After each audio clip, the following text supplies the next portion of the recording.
Cette silhouette se fait de plus en plus rare dans les océans. Massif, fuselé, intrigant, cet animal est un dugong. Un animal méconnu qui risque de n'être bientôt qu'un lointain souvenir. Un nom de plus dans l'interminable inventaire des espèces disparues. Car le dugong est aujourd'hui le mammifère marin le plus menacé. Victime de la pollution, de la chasse, mais surtout des filets de pêche. Ces 30 dernières années, 90% d'entre eux ont disparu, dans une indifférence quasi générale.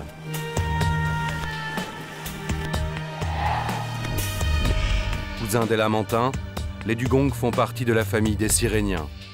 Un nom emprunté à la mythologie, car c'est en effet le dugong qui a donné naissance à la légende des sirènes.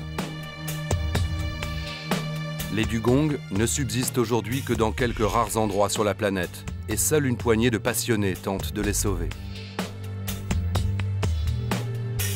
Avec l'aide de ces éminents spécialistes, nous allons tenter de comprendre pourquoi les sirènes et les hommes ne font pas bon ménage.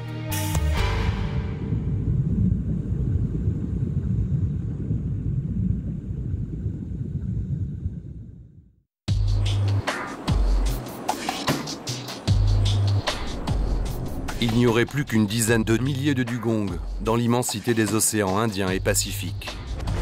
Mais c'est en Australie qu'il y en a le plus. Pour être sûr d'en voir, mieux vaut d'abord chercher les endroits où des dugongs vivent en captivité. Il n'y en a que 6 dans le monde, dont 2 à Sydney. Le grand aquarium de la ville vient de recueillir Pig et Ourou, 2 stars dans leur immense bocal qui jouent les têtes de gondole. L'unique espoir peut être de voir ces dames des mers avant qu'elles ne s'évanouissent dans la mémoire collective. Madame sourit, il n'y a rien à craindre de cette sirène. Je connaissais un peu l'histoire des sirènes qui attiraient les marins sur les récifs ou des choses comme ça, mais je ne savais pas que c'était cette créature-là en particulier. Placides, ils aiment jouer avec leurs soigneurs. Sans doute leur éternel sourire et leur manque d'agressivité leur ont-ils porté tort dans la nature. Ici, Pig et Ourou n'ont rien à craindre des hommes, qui sont aux petits soins pour eux. Les dugongs sont les seuls mammifères marins herbivores, et plutôt du genre vorace. Andrew Barnes, leur soigneur, passe toute la journée à préparer les plateaux repas des dugongs.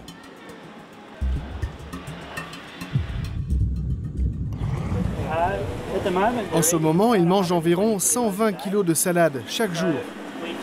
Nous fixons les feuilles de laitue sur des plateaux lestés qui coulent sur le fond. Dans leur milieu naturel, les dugongs se nourrissent comme ça, en broutant les herbiers au fond des mers. Nous essayons de reproduire ces conditions naturelles. C'est sans doute à cause de ce petit côté ruminant que les dugongs ont également hérité du nom de vache des mers. Pourtant, c'est du côté des éléphants qu'il faudrait chercher des ancêtres communs. Les dugongs seraient donc des pachydermes marins. C'est un animal adorable, très calme. Celui-ci, en plus, a été élevé au biberon, donc il est habitué à l'homme. Nous pouvons jouer avec lui, le nourrir à la main, et même lui donner des jouets. Il est très, très gentil. Très gentil, mais aussi très menacé. Si rien n'est fait pour enrayer le rythme de leur disparition, dans 10 ans, Pig et Ourou seront des pièces de musée. Je pense que les animaux que nous avons ici nous permettent de mieux sensibiliser le public. Les gens apprennent en particulier les nombreux dangers que les dugongs rencontrent dans la nature. Et il y en a beaucoup. La chasse, bien sûr, mais aussi la disparition des herbiers dont les dugongs se nourrissent, ou les filets dans lesquels ils se prennent, et les bateaux qui les blessent. Ça explique pourquoi les dugongs sont aujourd'hui de moins en moins nombreux dans le monde.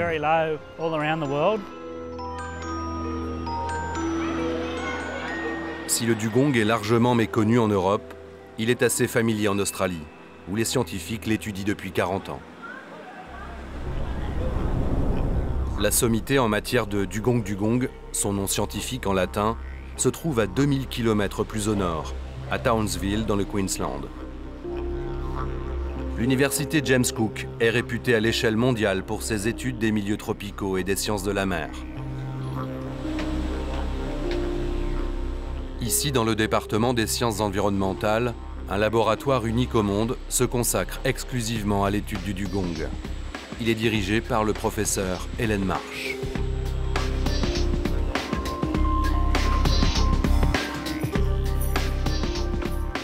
Pour cette spécialiste mondiale des dugongs, la situation est critique. Si nous regardons ici, nous voyons un cal osseux. Et ici, sur cette partie également. Donc que se passe-t-il? Les dugongs coincent les herbiers entre les mâchoires et les broient. Donc certains pensent que leurs dents ne sont pas très importantes. Une autre particularité très intéressante chez les dugongs et qui les distingue des autres animaux, ils ont des os extrêmement lourds, en particulier les côtes et la colonne vertébrale qui agissent un peu comme une ceinture de plomb intégrée.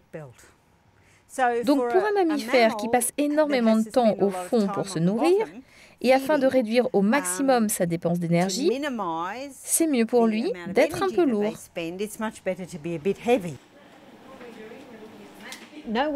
Personne ne sait combien d'animaux subsistent dans le monde, mais ils sont certainement plusieurs dizaines de milliers, et peut-être plus de 100 000. Mais ils sont répartis sur une zone immense qui s'étend de l'Afrique de l'Est jusqu'au Vanuatu et la Nouvelle-Calédonie, entre 26 degrés de latitude nord et sud de part et d'autre de l'équateur. C'est vraiment gigantesque. Et aujourd'hui, dans la plupart de cette zone, ils sont à présent assez rares, excepté dans le nord de l'Australie où ils sont très nombreux et dans la région du golfe Persique où ils sont quelques milliers, et en Nouvelle-Calédonie. Mais dans la plupart des régions très peuplées comme en Afrique de l'Est, en Inde, en Asie du Sud-Est, ils sont de plus en plus rares. D'ailleurs, certains des récits, ceux des pêcheurs en particulier, témoignent de la raréfaction des dugongs dans ces endroits au cours des 50 dernières années.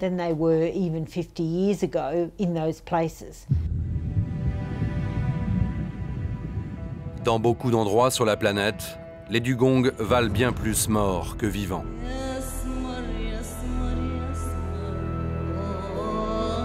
Extrêmement placide et donc facile à capturer, le dugong est victime de la chasse depuis des milliers d'années, pour sa chair, ses os, ses défenses et même ses larmes, aux vertus soi-disant aphrodisiaques.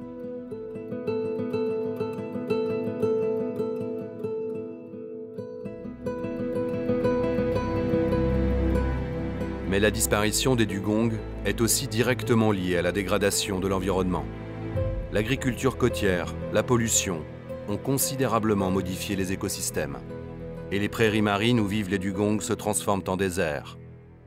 Or, le dugong est un mammifère herbivore, et sans prairies marines, il est incapable de se nourrir et d'instinct, il cesse de se reproduire.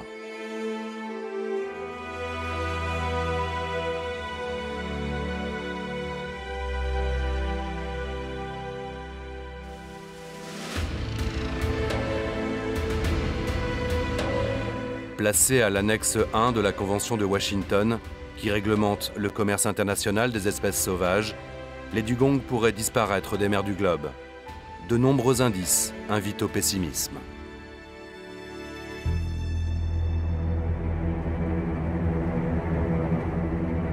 Le dugong est une espèce protégée pratiquement partout. Je pense que dans la quarantaine de pays où les dugongs vivent, ils sont protégés. Mais dans la plupart de ces pays, cette protection n'est pas efficace. Rien n'est vraiment mis en place pour arrêter les braconniers dans ces pays, souvent très pauvres.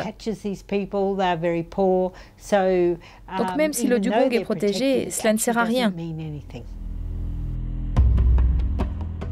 S'il est un pays où l'absence de moyens rend difficile la protection des dugongs, c'est bien le Mozambique. Là-bas, il est peut-être déjà trop tard. Dans ce pays de l'Afrique de l'Est, le nombre de dugongs ne cesse de diminuer chaque année. Si la situation actuelle persiste, d'ici 10 ans, ils auront totalement disparu. Un comble, car les dugongs pullulaient dans ces eaux chaudes de l'océan Indien. Et c'est justement ici, au large de ces côtes, que Vasco de Gama a découvert que les sirènes qui hantaient les récits des marins étaient en fait des dugongs. Aujourd'hui, le docteur Almeida Guisamulo, l'unique spécialiste de ce pays, les recherche en vain.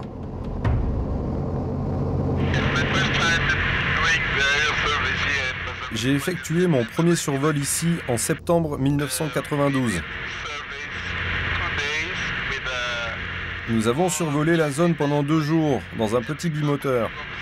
Et on a vu des dugongs partout, entre le nord de l'île de Bazaruto et l'île de Benguera. Aujourd'hui, avec mon collègue, dans la même zone, on n'a compté que 10 dugongs. Au total, il en reste un nombre assez raisonnable. Mais les dugongs continuent de disparaître chaque année. Nous estimons qu'il en reste à peine 200.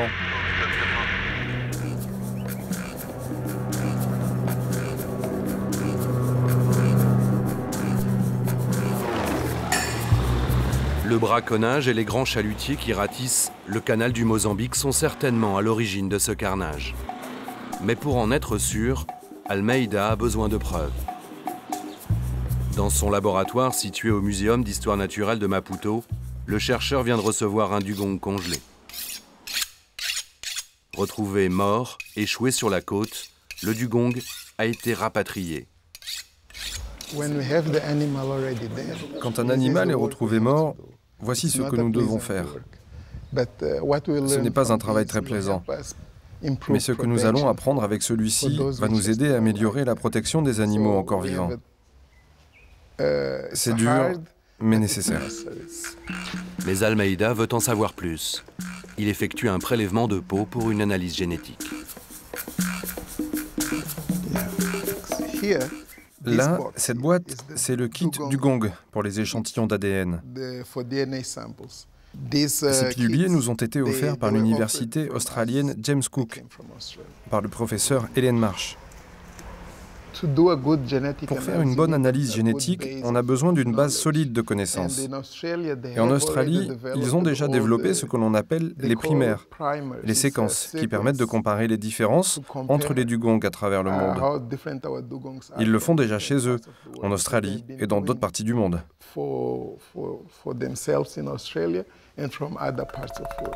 En Australie, les scientifiques ont nettement plus de moyens.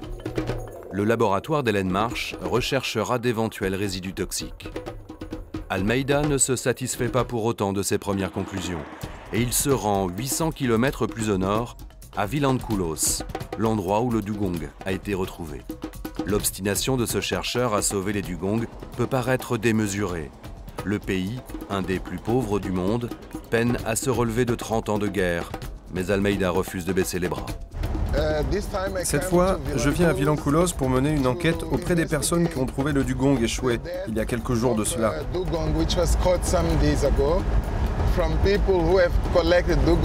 Où était-il exactement?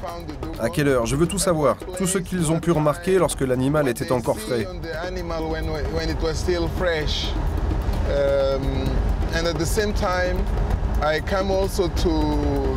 Et aussi, je viens faire le point avec les autorités à propos des suivis qu'ils font sur les filets de pêche et les pêcheurs, de manière à être bien sûr que les dugongs ne sont plus tués.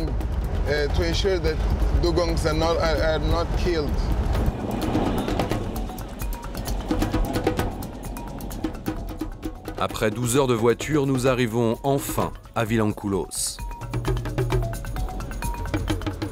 Almeida a rendez-vous avec le propriétaire d'un resort sur la plage.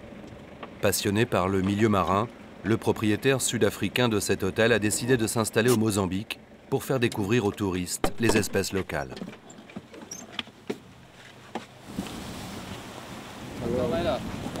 C'est lui, Yaneman Korandi, qui a découvert le dugong, échoué devant ses bungalows et l'a fait rapatrier à Maputo à ses frais. En fait, on a vu le dugong. Il arrivait comme ça, tout doucement, vers le rivage. Il était un peu gonflé et il dérivait lentement vers la côte. Puis il s'est échoué là, de cette manière.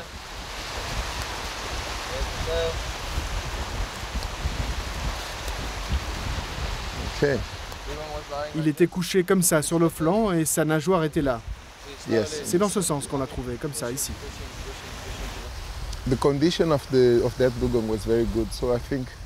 L'aspect extérieur du dugong était plutôt bon, donc je pense qu'il était mort moins de 24 heures avant son échouage. Il n'a pas dû dériver très longtemps. Nous n'avons pas remarqué non plus de preuves externes pouvant témoigner d'une capture par les pêcheurs. Nous pensons donc nous aussi à une mort naturelle. Au Mozambique, peu de dugongs ont la chance de mourir de vieillesse. Beaucoup finissent noyés dans les filets de pêche ou braconnés au mépris des règles internationales. L'interdiction de la chasse au dugong est récente dans ce pays et l'information n'est peut-être pas encore parvenue jusqu'aux pêcheurs des îles de l'archipel. Almeida et Yaneman décident d'aller vérifier.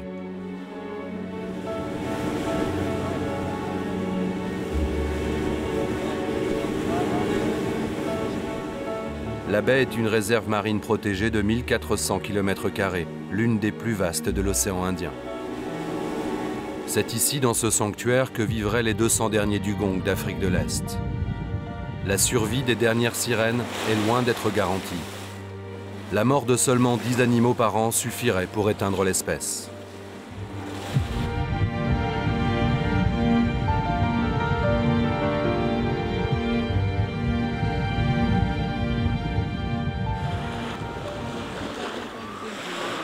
Au nord de l'île principale, Almeida a rendez-vous avec Thomas, le ranger en charge de la réserve naturelle.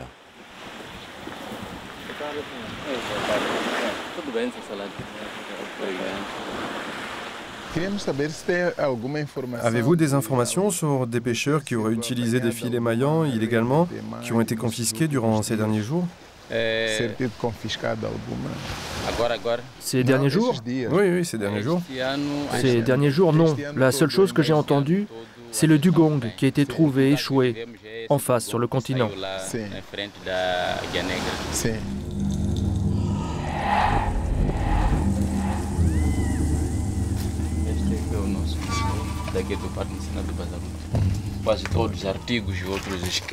Ici, c'est le musée du parc national de Bazaruto.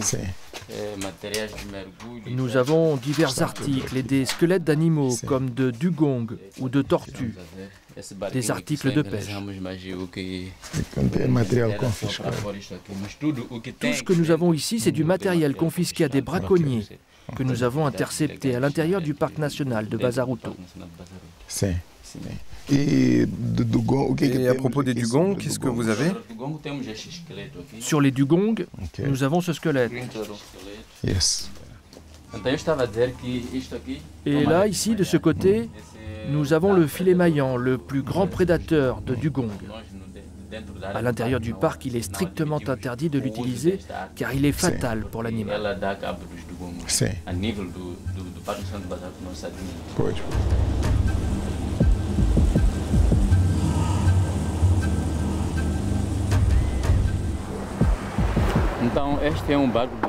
Vous voyez là, c'est le bateau du parc national de Bazaruto.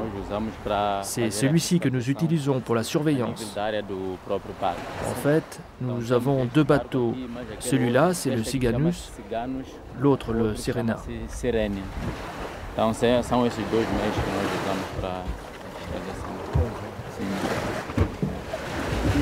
Et ce bateau-là, il est en état de marche? Non, le moteur de celui-ci est cassé. L'autre, par contre, fonctionne. La situation est la même dans tous les pays de l'océan Indien. Le manque de moyens rend dérisoire la volonté de protection des dugongs. Comment surveiller 1400 km² avec un seul bateau et un carburant rationné? Et à moins d'un miracle, la survie des dernières sirènes d'Afrique de l'Est semble bien compromise.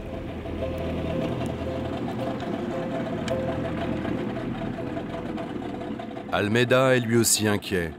Il souhaite s'assurer que la protection des dugongs est bien en vigueur ici. Bom dia. Mais uma vez, né?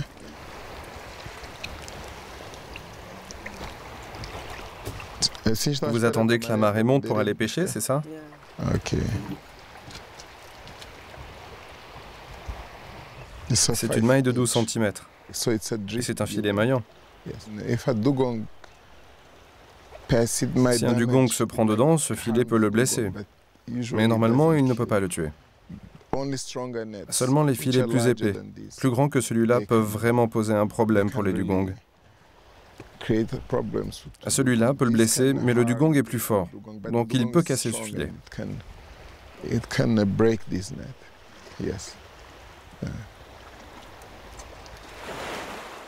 Véritable piège pour les dugongs, les filets devraient être bannis dans ces eaux.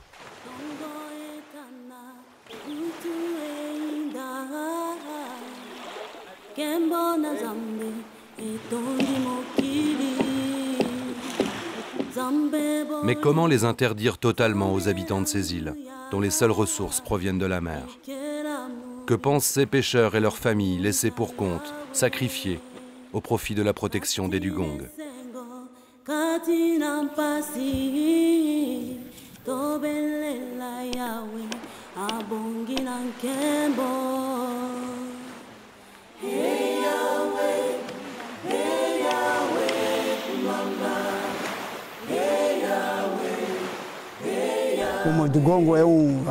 Comme le dugong est un animal vraiment très gros, on le mangeait avec toute la famille. Et en plus, on pouvait le partager avec tout le village. Depuis des générations, le dugong, c'est la seule viande que l'on pouvait manger.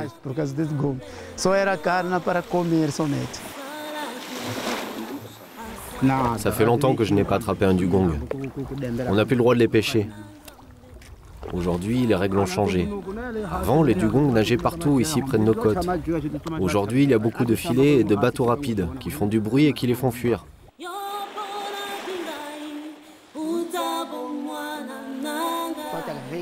Avant, on pouvait en attraper 4, 7, voire 8 par jour. Maintenant, la nourriture est un problème, car on n'en a pas assez pour nourrir notre famille. On ne peut plus prendre de dugong, et avec le nombre de pêcheurs qui augmente, les poissons sont partis dans le chenal, par là-bas, plus profond.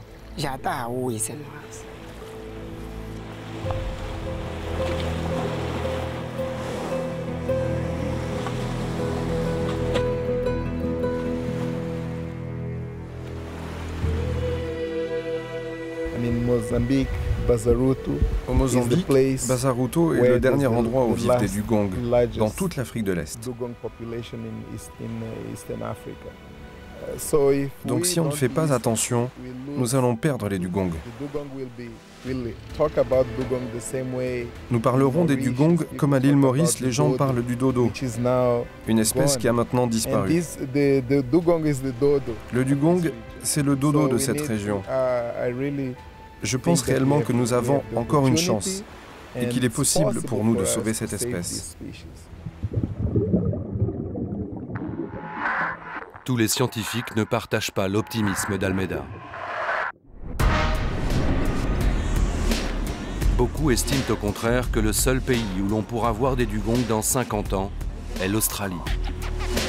Sur la côte est du pays, l'État du Queensland a subi ces dernières années la plus forte poussée démographique du pays. Pourtant, une sorte de cohabitation harmonieuse s'est instaurée entre les hommes et les dugongs.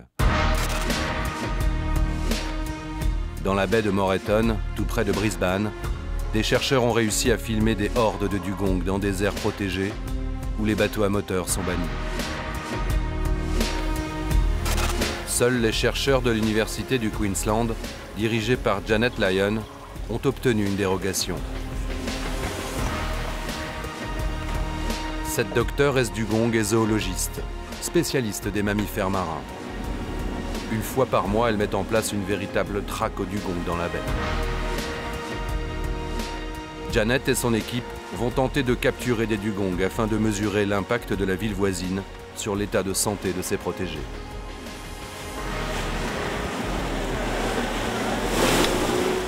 Une fois l'animal repéré, le rodéo commence. Effrayés par le bruit du moteur, les dugongs tentent de s'échapper.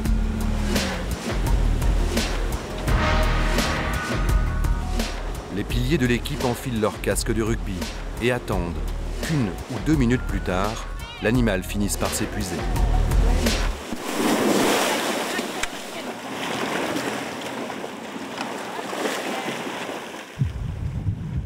Il faut bien 6 personnes pour effectuer le check-up. 2 pour bloquer la queue, 2 autres les nageoires, et 2 enfin pour effectuer les différents prélèvements. Chaque dugong capturé est identifié et mesuré. L'animal n'est pas du tout agressif, mais parvenir à stabiliser 400 kg sous l'eau n'est pas si simple. Il y a 10 ans, il n'y avait pas de technique pour attraper les dugongs. Certains utilisaient des filets, mais cela n'a pas eu un grand succès. Et dans notre programme, des dugongs sont morts après avoir été capturés. Notre préoccupation était de trouver comment les attraper et les garder en vie. Et donc, on a mis 2 ou 3 ans à trouver la technique du rodéo. C'est comme ça que nous l'appelons. C'est une bonne technique qui nous permet de les attraper rapidement et de les relâcher après peu de temps. On l'a testé pendant quelques années et maintenant on l'utilise efficacement depuis 9 à 10 ans. Et je trouve qu'avec le temps, on s'améliore. Depuis le début de cette étude, 1 millier de dugongs ont été capturés et les résultats des données recensées permettent de comprendre précisément ce qui affecte l'équilibre des dugongs. Dans la baie de Moreton, c'est au prix d'une protection sévère que les dugongs doivent leur salut. Car le principal danger de l'urbanisation est la pollution qui détruit les prairies marines et les herbiers dont les dugongs se nourrissent.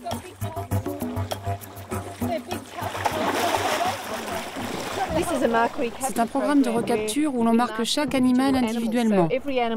Chaque dugong est tagué et possède un numéro unique, ce qui nous permet de l'identifier une année après l'autre et de les suivre tout au long de leur vie. Nous nous intéressons à quelle vitesse ils grandissent, comment ils se reproduisent, combien ils ont de petits, toutes sortes d'informations concernant leur population.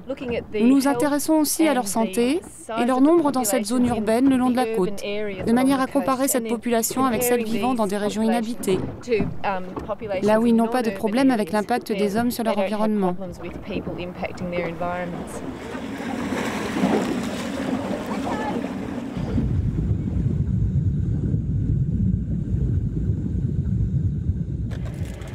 C'était un gros mâle, plutôt calme.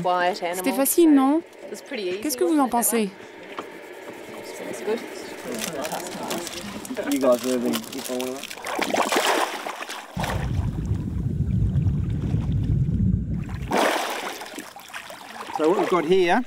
Ce que nous avons là, c'est la nourriture préférée des dugongs. C'est l'Alophila. Il y en a un peu partout au fond, disséminés sur le sable. Les dugongs viennent les attraper et les écrasent avec leur énorme mâchoire. Ils sucent les feuilles et les avalent.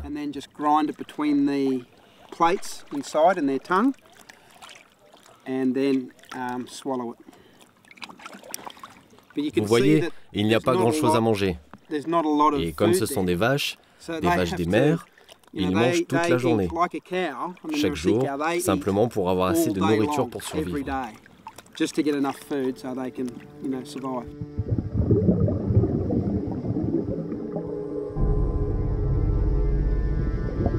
Après la chasse, la destruction des herbiers est la seconde cause de mortalité chez les dugongs. Car quand ils ne trouvent pas à se nourrir, les dugongs migrent pour trouver de nouvelles prairies marines. Ils ralentissent alors volontairement leur reproduction et leur renouvellement n'est plus assuré. D'ordinaire, il n'est que de 5% par an. Et les dugongs n'ont des petits que tous les 4 à 7 ans en moyenne. La conservation de leur habitat est donc primordiale.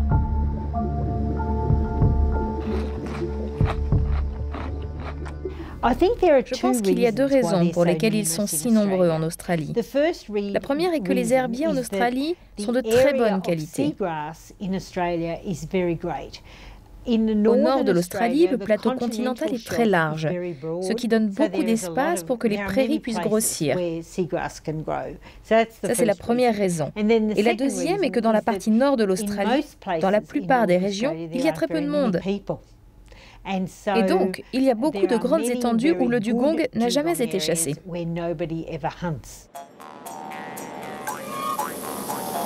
Ces grandes étendues dont parle Helen Marsh se trouvent à l'extrême nord de l'Australie, dans le détroit de Torres. Un archipel de 274 îles, dont seulement 17 sont habitées. Ce détroit est considéré comme la capitale mondiale du dugong. Les animaux y sont bien plus nombreux que les hommes. Nous débarquons sur l'île de Mabuyag afin de comprendre ce que le dugong représente pour les premiers habitants de l'Australie. Le dugong est l'emblème de Mabuyag. Il est vénéré par les habitants qui estiment qu'un lien spirituel les noue avec les dugongs. Pourtant ici, le dugong continue d'être chassé. Ce droit de chasse est en complète contradiction avec la Convention de Washington. N'importe où ailleurs dans le monde, la chasse et le commerce du dugong est un grave délit. Mais ici, le droit coutumier l'a emporté. Terence Wap est un peu le maire et le shérif de l'île. Il sait bien que la chasse du dugong est très mal vue à l'étranger. Mais il s'est battu avec sa communauté pour maintenir cette tradition bien plus ancienne que la couronne britannique. Et il souhaite transmettre ce culte du dugong aux jeunes générations. Good afternoon, children. Bonjour les enfants. All right, will I go? Cet après-midi, je vais vous raconter une histoire. D'abord, comment s'appelle cet endroit? Dabangai. Dabangai, exactement. Et quel est le totem affilié à Dabangai? Dangal, dugong. Le dugong. Il existe une histoire très importante à propos de cet endroit et des dugongs. Quand un jeune garçon va devenir un homme, lorsque sa barbe doit être rasée, il rentre alors en initiation. À ce moment, il est isolé de sa famille et il est emmené en mer pour aller tester sa bravoure et doit chasser un dugong ou une tortue. Le jeune part en mer avec un bateau, avec uniquement son oncle, qui est là pour lui transmettre les méthodes de chasse. Dès qu'il a capturé un animal, il le ramène sur la berge, où se tient alors une grande célébration. Allez, allez vous baigner! À son retour dans la communauté, le jeune garçon est devenu un homme. Il peut alors se raser. Terence voudrait que tous les garçons du village suivent encore ce rituel. Mais aujourd'hui, les jeunes veulent poursuivre leurs études et quittent souvent l'île pour le continent. La plage de Dabangai est un endroit sacré, comme en témoigne cet ossuaire. Un monticule d'ossements de dugong. Les restes de décennies de festins. C'est précisément ici que les anciens conservaient comme des reliques les crânes et les squelettes des dugongs. Pour nous, les gens de Mabuyag, le dugong est un animal très important. C'est une source de nourriture, mais c'est aussi un animal que nous utilisons par exemple pour la médecine. Et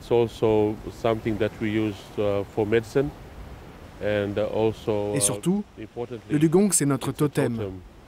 Il est très important au niveau spirituel pour chacun de nous dans le clan. Il peut par exemple nous indiquer que quelque chose se passe dans la communauté, ou simplement que le temps va changer. Non, le dugong n'est pas seulement de la nourriture. Il a beaucoup de significations pour nous, notamment lorsque nous sommes en mer.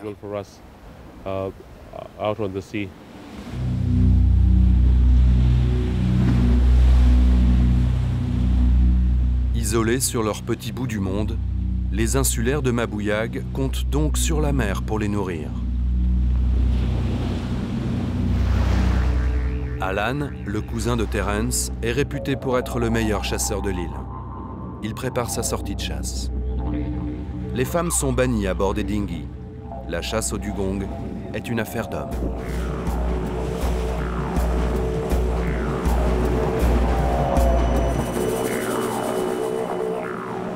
Alan doit capturer 3 dugongs pour une grande cérémonie familiale.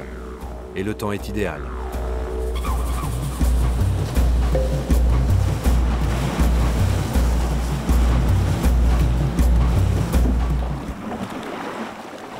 Moteur coupé, les chasseurs se laissent dériver au gré du courant.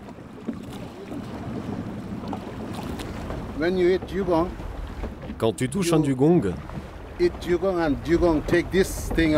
il emporte cette pointe avec lui, avec la corde. Le harpon flotte en surface. Alors aussi, on a cette bouée qui attache à la corde. Il nous suffit de la suivre pour voir où le dugong se trouve.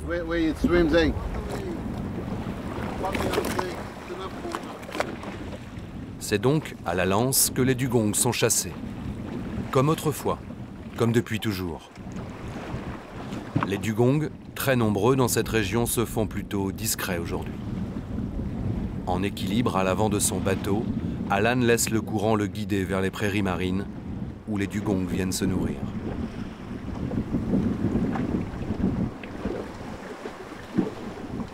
Il faut se montrer patient. Le vent et la houle dévient le dinghy de sa trajectoire. Mais la chasse au dugong requiert un silence de cathédrale. Moteur proscrit.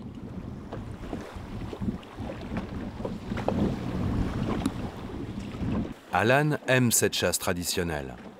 Il ne lui viendrait pas à l'idée d'utiliser un sonar ou un fusil. L'attente, la traque, l'échec parfois font partie de sa culture. J'en ai seulement vu 2. Je pense qu'il est temps de rentrer à la maison maintenant. On est trop loin de l'île.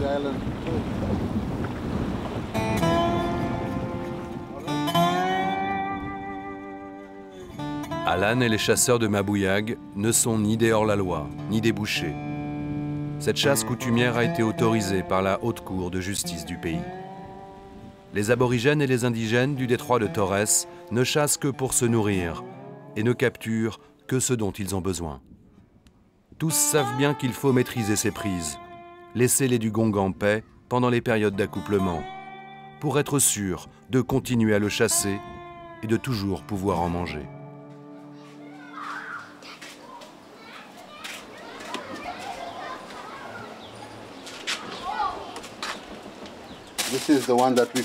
Ça, c'est celui que nous avons attrapé la nuit dernière. Un dugong. Ça, c'est la queue.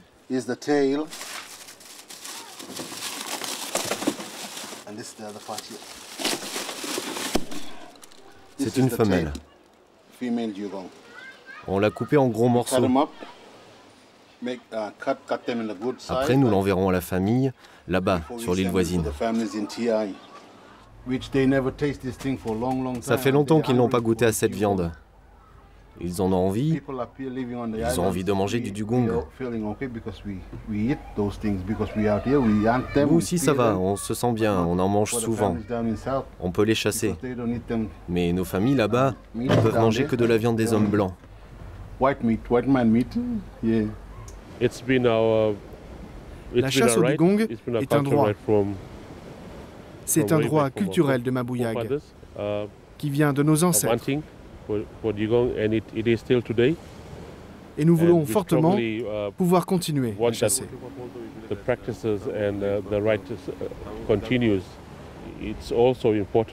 Mais aussi, il est très important pour nous en tant que chasseurs ou en tant que citoyens de Mabuiag, nous n'abusions pas de nos droits.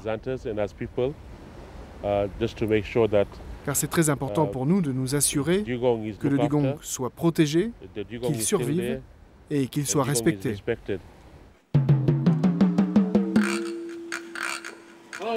Salut à tous! Nous allons cuisiner du dugong aujourd'hui. Et vous allez pouvoir le goûter. Une sirène au barbecue. L'image a de quoi choquer les protecteurs des animaux. Mais à Mabuiag, il ne s'agit que de nourriture. Quand nous achetons de la viande à la boutique, elle nous coûte très cher et la qualité n'est pas aussi bonne. Je veux dire, comparé à plus au sud, où tout est frais, les fruits, les légumes.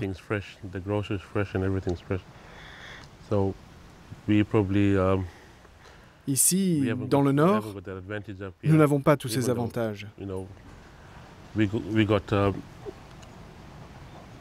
La viande et tous les autres produits viennent par bateau une fois par semaine, mais les prix restent très élevés.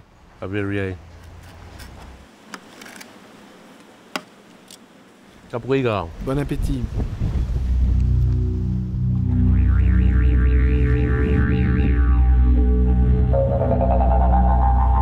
Alan est retourné en mer, poussé par le vent dans des voiles de fortune.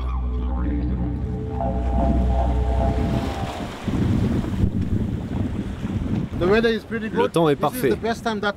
C'est le meilleur temps pour sortir et voir les dugongs. Les dugongs entendent très bien, donc si le temps est calme, ils nous repèrent de loin. Alors que là, quand le temps est agité, ils ne nous entendent pas arriver. Vous pouvez vous approcher davantage. C'est mieux pour les chasser.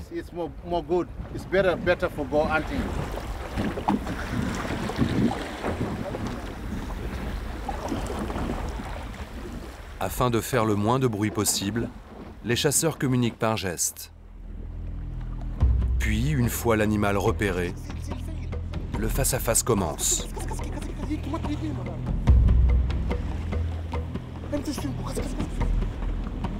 En équilibre, à l'avant de son bateau, Alan parvient à voir le dugong malgré le contre-jour. Il y a peu de fond et il connaît l'endroit comme sa poche.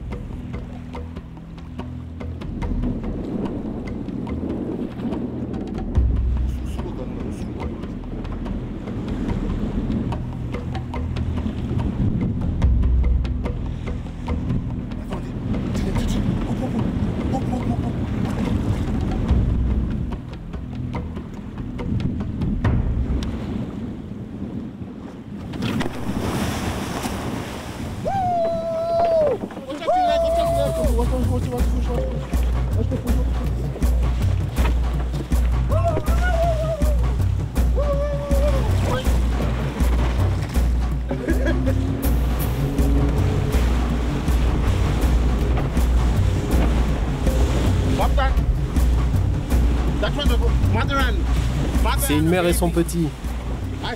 J'ai vu qu'il commence à venir. C'était un bon tir, bon timing. Pour le premier, c'est bon. La mère est touchée, son petit reste à ses côtés. Alan n'a plus qu'à attendre que le dugong s'épuise et suivre son fil d'Ariane.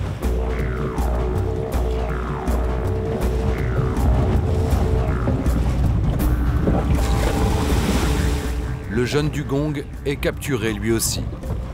Privé de sa mère, il était de toute façon condamné. Pour tuer les dugongs, les chasseurs les maintiennent sous l'eau et les empêchent de remonter à la surface pour respirer.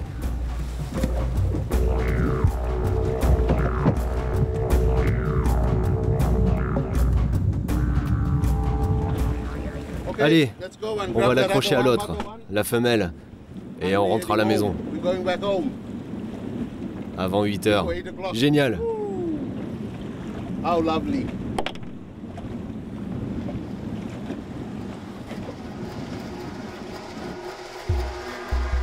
Trop lourde pour être hissée à bord, la mère est solidement attachée au bateau et tractée jusqu'à la plage, où attend Terence, le ranger de Mabuyag.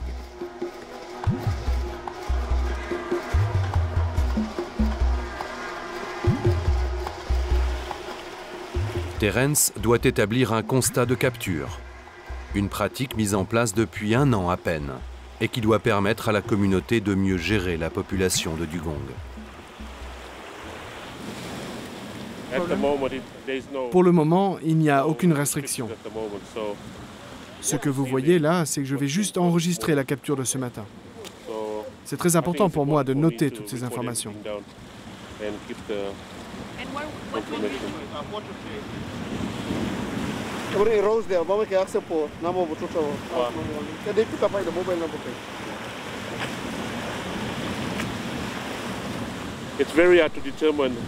C'est très difficile de déterminer un quota de prise, car nous n'avons pas suffisamment d'informations qui nous reviennent de la communauté.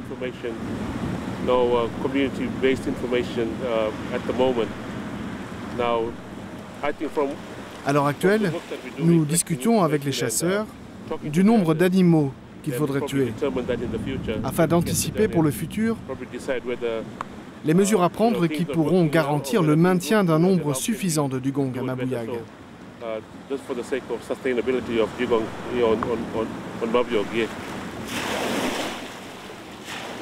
Les chasseurs découpent leur prise directement sur la plage. L'eau et le sang se mêlent et les requins viennent se repaître des abats.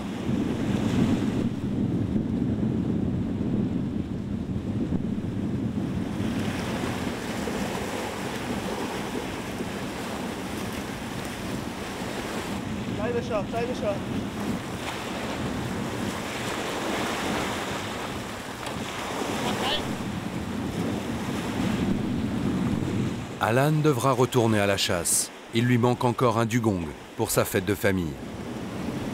Dans le pick-up, 100 kilos de viande fraîche et l'assurance pour Alan de rester le meilleur chasseur de Mabuyag.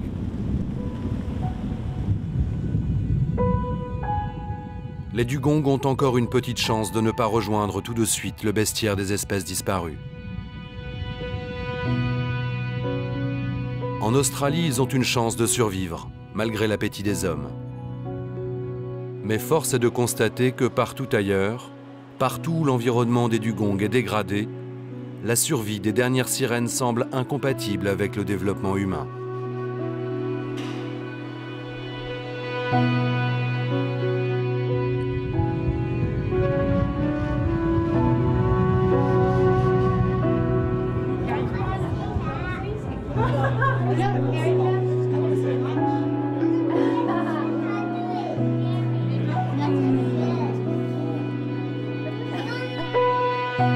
Si le mythe des sirènes est bien vivant, l'animal qui l'a inspiré risque lui de disparaître dans l'indifférence. Je pense qu'il est trop tard, mais j'espère que j'ai tort. J'espère vraiment avoir tort, parce que des endroits comme la baie de Bazaruto sont magnifiques et assez incroyables. Donc j'espère que j'ai tort. Je n'aimerais pas, de mon vivant, constater que le dugong a disparu parce que l'on a mal mené nos actions de protection. Des gens disent que les dugongs ne sont plus assez nombreux. Je préfère ne pas les croire, car vous savez, je crois en mon Dieu. Et c'est mon Dieu qui nous a donné les dugongs pour nous nourrir, nous et nos petits-enfants. Ils ne disparaîtront pas de ce monde.